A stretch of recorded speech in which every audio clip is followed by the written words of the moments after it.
The joint movement happening in the first is knee flexion.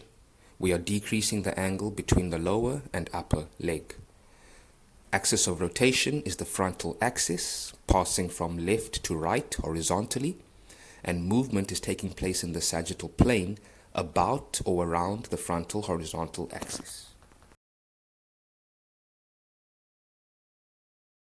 The next movement, we are looking at spinal rotation. Here we are turning about or around the vertical axis of the vertebra of the spinal column, passing vertically from inferior to superior. Now movement here is taking place in the horizontal, also known as the transverse plane.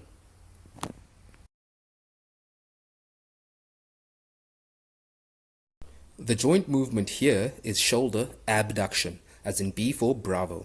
This is movement taking place in the frontal, also called coronal plane, and with this movement we are turning about the sagittal axis, which passes horizontally from posterior to anterior and is movement of the arm away from the midline.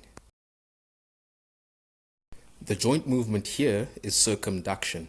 This movement takes place in all planes as it is a completely circular movement of the shoulder joint.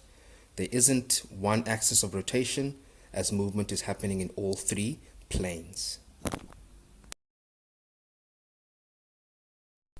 The joint movement here is shoulder horizontal flexion, also known as horizontal adduction, as in D for Dennis. This is horizontal movement of the upper arm towards the midline. Movement here is taking place in the transverse plane about or around the vertical axis.